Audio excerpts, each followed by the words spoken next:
Assalamualaikum warahmatullahi wabarakatuh. Oke, sebelumnya klik subscribe, klik lonceng obrolan umat Islam, like, share, dan komen. Obrolan umat Islam kembali hadir untuk mengisahkan penderitaan Sayyidina Abu Bakar radhiyallahu anhu ketika menyatakan keislamannya secara terang-terangan. Pada masa awal Islam, orang yang telah masuk Islam berusaha sedemikian rupa menyembunyikan keislamannya. Baginda Nabi Shallallahu Alaihi Wasallam sendiri menganjurkan demikian agar mereka tidak mendapat kesulitan dari orang kafir. Setelah orang Islam berjumlah 39 orang, Sayyidina Abu Bakar radhiyallahu anhu meminta izin kepada baginda Nabi Shallallahu Alaihi Wasallam untuk mendakwahkan agama secara terang-terangan. Pada mulanya, baginda Nabi Muhammad Sallallahu Alaihi Wasallam melarang. Tetapi karena Sayyidina Abu Bakar radhiyallahu anhu terus mendesak, akhirnya beliau pun mengizinkannya. Sayyidina Abu Bakar radhiyallahu anhu pun mengajak semua orang yang sudah masuk Islam untuk pergi ke Masjidil Haram. Kemudian mulailah ia berkhutbah.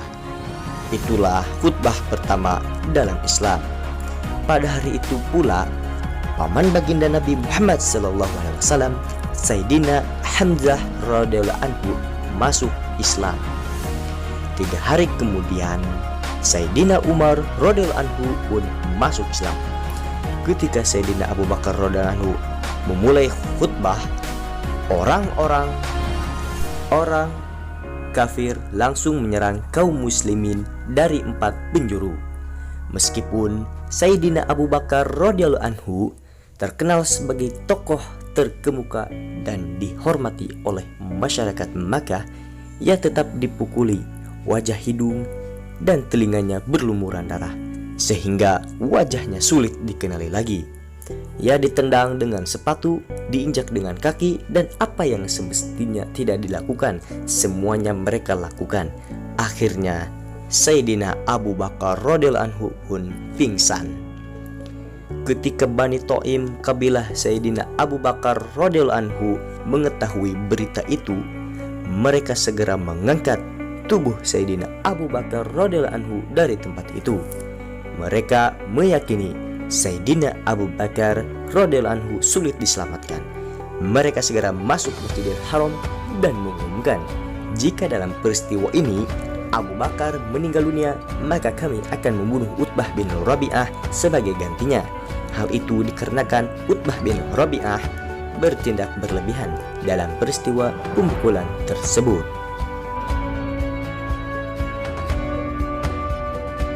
Sampai menjelang petang, Sayyidina Abu Bakar radhiyallahu anhu masih pingsan. Walaupun sudah dipanggil-panggil namanya, ia belum juga siuman. Baru pada petang harinya ia siuman. Ucapannya yang pertama kali setelah siuman adalah, "Bagaimanakah keadaan baginda Muhammad sallallahu alaihi wasallam?" Orang-orang marah kepadanya karena baginda Nabi Muhammad sallallahu alaihi wasallam yang menyebabkan ia ditimpa musibah itu. Sepanjang hari ia diambang kematian. Begitu sadar, yang pertama kali ditanyakan justru baginda Nabi Muhammad SAW. Akhirnya orang-orang dengan kesal meninggalkannya. Ternyata Sayyidina Abu Bakar radhiyallahu anhu masih bisa bertahan hidup. Ia mulai dapat berbicara.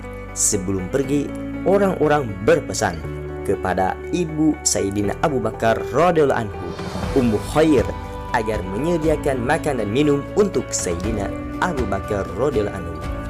Ibunya menyiapkan sedikit makanan dan membawanya kepada Sayyidina Abu Bakar radhiyallahu anhu, dan ibunya memaksa makan. Namun satu hal saja yang diserukan Sayyidina Abu Bakar radhiyallahu anhu, bagaimana keadaan baginda Nabi Muhammad sallallahu alaihi wasallam yang menimpa beliau? Ibunya berkata, "Aku tidak tahu keadaan beliau." Sayyidina Abu Bakar radhiyallahu anhu berkata, "Tolong ibu temui Ummu Jamil, saudara perempuan Sayyidina Umar radhiyallahu anhu, dan tanyakan keadaan baginda Nabi sallallahu alaihi wasallam kepadanya."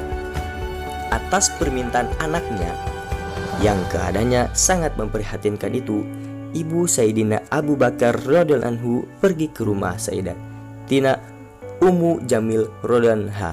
Setibanya di sana, ia menanyakan keadaan baginda Nabi Muhammad sallallahu alaihi wasallam kepada Sayyidatina Ummu Jamil radhiyallahu anha. Karena saat itu kebanyakan kaum muslimin masih menyembunyikan keislamannya, maka Sayyidatina Ummu Jamil radhiyallahu anha menjawab, "Siapakah Muhammad dan siapakah Abu Bakar? Tetapi setelah mendengar keadaan anakmu, aku ikut sedih. Jika engkau mengizinkan, aku akan melihat keadaan anakmu Abu Bakar." Ummu Khair pun mengizinkannya.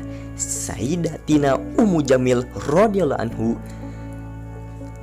pun pergi bersamanya. Setelah melihat keadaan Sayyidina Abu Bakar radhiyallahu anhu, ia merasa tidak tega. Tanpa sadar, Sayyidatina Ummu Jamil radhiyallahu anha menangis sambil berkata, "Apa yang telah diperbuat oleh orang-orang jahat itu? Semoga Allah subhanahu wa ta'ala membalas perbuatannya." Lalu Sayyidina Abu Bakar radhiyallahu anhu bertanya kepada Sayyidatina Ummu Jamil radhiyallahu anha, bagaimana keadaan baginda Rasulullah sallallahu alaihi wasallam. Sayyidatina Ummu Jamil radhiyallahu anha berkata sambil memberi isyarat dengan mata kepada Sayyidina Abu Bakar radhiyallahu anhu, "Nanti dia ibu kamu mendengar." Sayyidina Abu Bakar radhiyallahu anhu menjawab, "Tidak usah khawatir dengan ibuku." Maka kemudian Sayyidatina Ummu Jamil radhiyallahu anha menyampaikan bahwa baginda Rasulullah sallallahu alaihi wasallam dalam keadaan baik dan selamat. Sayyidina Abu Bakar radhiyallahu anha bertanya, "Di manakah beliau?" Sayyidatina Ummu Jamil radhiyallahu anha menjawab, "Sekarang ada di rumah Arqam radhiyallahu anhu." Sayyidina Abu Bakar radhiyallahu anhu berkata, "Demi Allah, aku tidak akan makan dan minum sebelum bertemu baginda Rasulullah sallallahu alaihi wasallam." Sebenarnya ibunya ingin agar Sayyidina Abu Bakar radhiyallahu anhu makan meski sedikit, tetapi Sayyidina Abu Bakar radhiyallahu anhu telah bersumpah tidak akan makan sebelum bertemu baginda Rasulullah sallallahu alaihi wasallam. Maka ibunya menanti sampai keadaan sepi, karena jika ia terlihat menjumpai baginda Nabi Muhammad sallallahu alaihi wasallam, orang-orang kafir itu tentu akan menyakitinya lagi.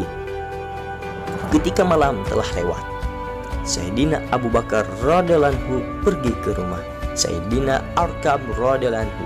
Setelah bertemu, Sayyidina Abu Bakar radhiyallahu anhu segera memeluk baginda Nabi Muhammad sallallahu alaihi wasallam, dan beliau pun memeluk Sayyidina Abu Bakar radhiyallahu anhu. Keduanya menangis. Kaum muslimin yang berada di tempat itu menangis terharu tidak tahan melihat keadaan Sayyidina Abu Bakar radhiyallahu anhu.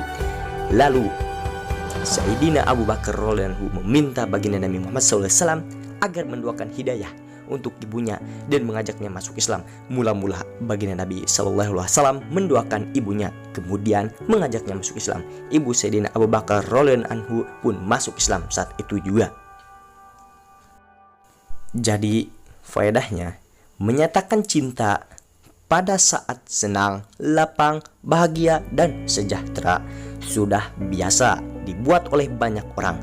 Namun, cinta dan rindu yang sebenarnya adalah yang masih kekal pada saat tertimpa musibah dan penderitaan.